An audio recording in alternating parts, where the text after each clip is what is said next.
Hi, good morning. Welcome. This is Varnish Vidit. You might have seen the last two videos where I started with the series of rules of pronunciation and especially with the silent consonant letters. So here I'm with the third rule of pronunciation where the letter remains silent, that is the consonant letter which is kept silent before the other consonant letter. So in this third rule, I'm going to talk about small, it is a silent G.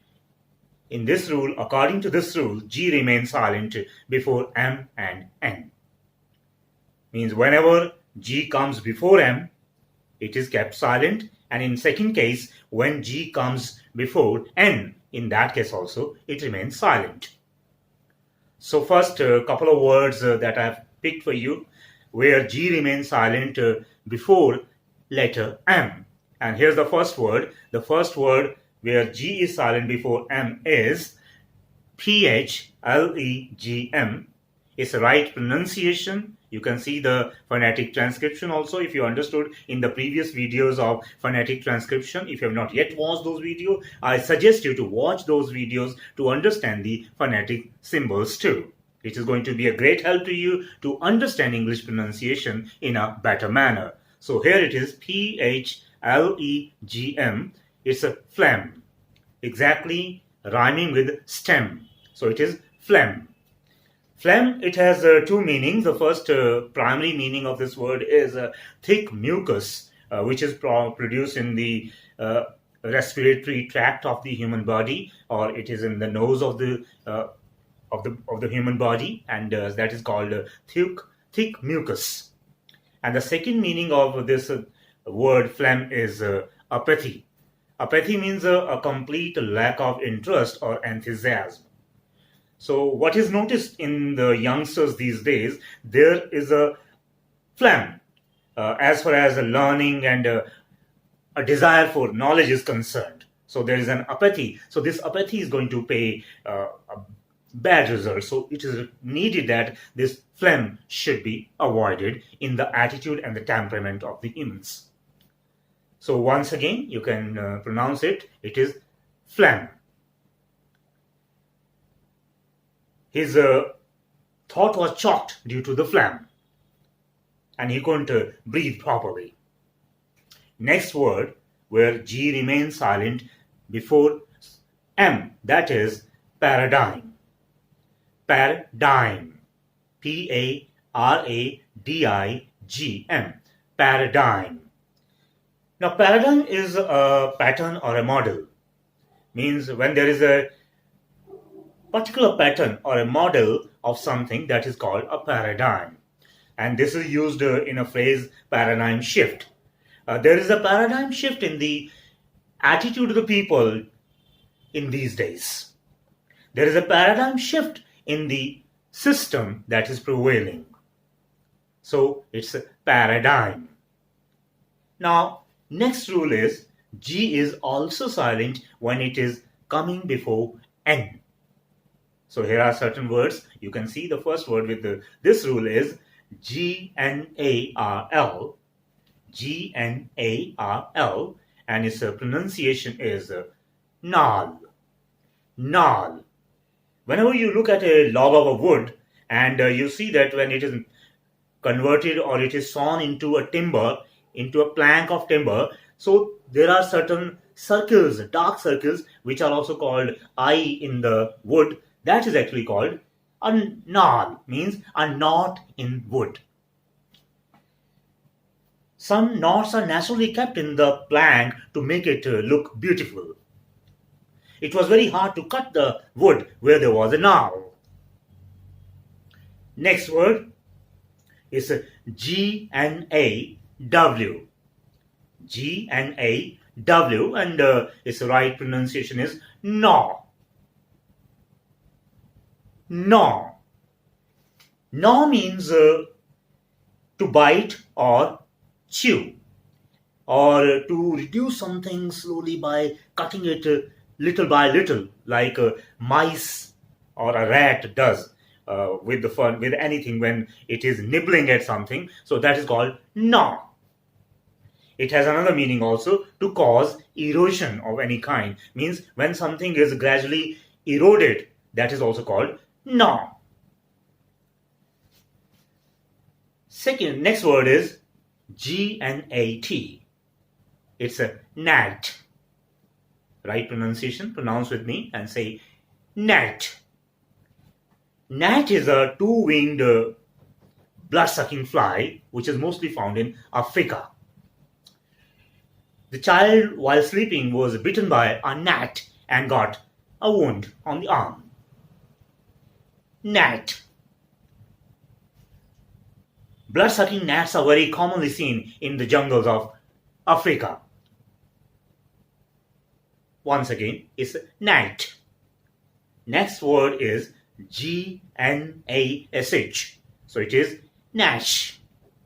Gnash. Once again, gnash. Gnash means to grind teeth together in an expression of anger, or when you're helpless and you can't do anything and you just crush your teeth together and you grind your teeth together. That is called gnash. When he was insulted publicly but he couldn't do anything, he only gnashed. So it is gnashed. Next word, M-A-L-I-G-N.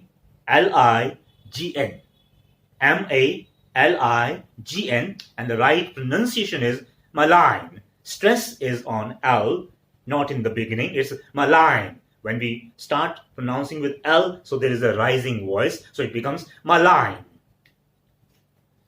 Malign means having a bad intention. Due to his malign intentions, he couldn't make any friends, or whatever friends he had, he lost because of his malign intentions. It also means sinister, means evil in shape. There are lots of malign ideas going on in his mind, and that's why he was suffering. Malign. Next word is a P-H-Y-S-I-O-G-N-O-M-Y.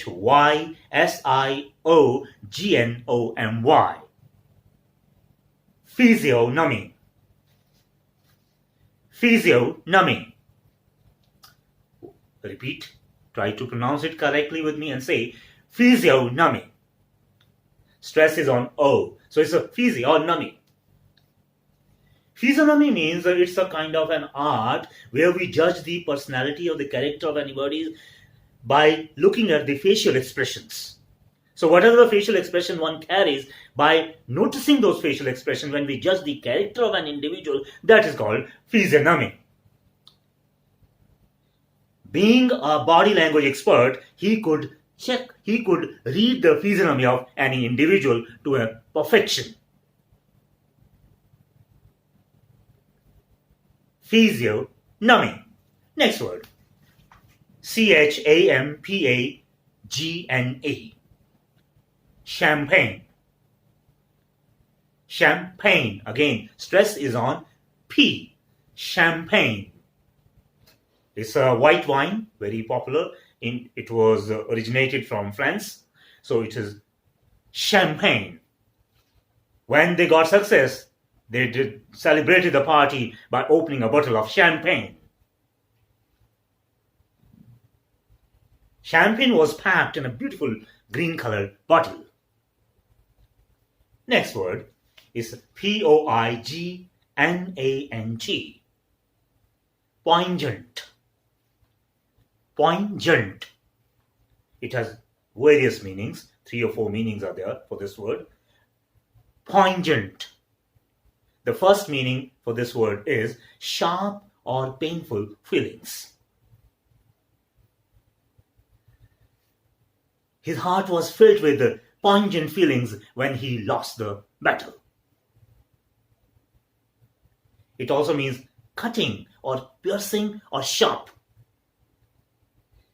He has got a pungent wit to write beautiful poems. The poignant ideas depicted by the writer in his writings made his identification as an individual among the readers. One more meaning, common meaning that of poignant is pungent in taste. As he entered into the urinal, there was a pungent smell of sulfuric acid.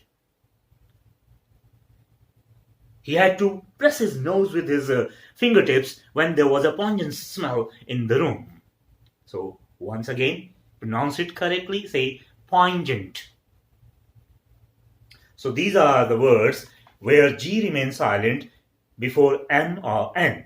But in English, there are lots of exceptions. So, there are few exceptions I picked for you where this rule is not applicable. But there is a condition.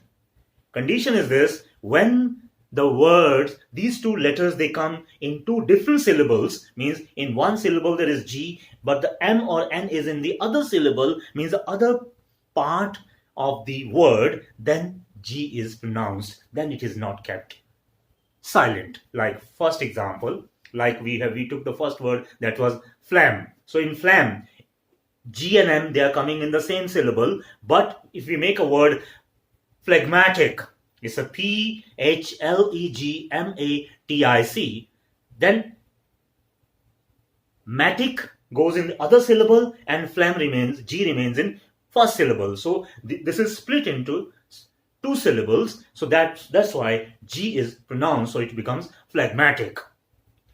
Phlegmatic means having unemotional temperament. Somebody who is very unemotional, having total lack of emotions, is called phlegmatic. Because of his phlegmatic temperament, he mostly lost his friends.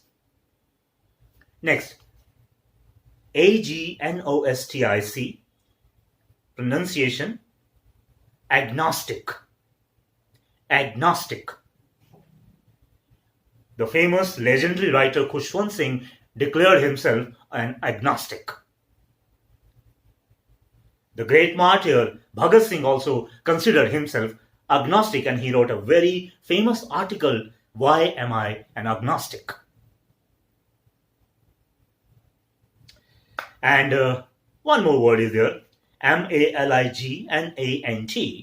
Again, M-A-L-I-G, one syllable, N-A-N-T, other syllable. So two different syllables it is forming. So that's why G is not silent, it is kept pronounced. So it is malignant. Right pronunciation for this word is, repeat with me carefully and try to pronounce it correctly, and it is malignant. Malignant means having desires to harm others. Some people are always filled with malignant emotions for others. It was very difficult to judge the malignant hearts of evil people. So, these are the words where the rule 3 I wanted to convey to you under the series of rules of pronunciation, silent consonant letters. So here we discussed about silent G before M or N. You must revise it again and again, watch the video time and again, so that you must get complete perfection in the rules of pronunciation, and in the real life, in the usual life, whenever you go and speak in English, you must speak English correctly, without any flaw, without any mistake, or without any confusion. I hope you enjoyed the video. If you really enjoyed and you liked it, you must press the button like, and you must subscribe if you have not yet subscribed my channel, English for Educated Learner, where educated means sensible, understanding, and those who really value knowledge. This is for them, and this is for all you who are watching me. Thank you.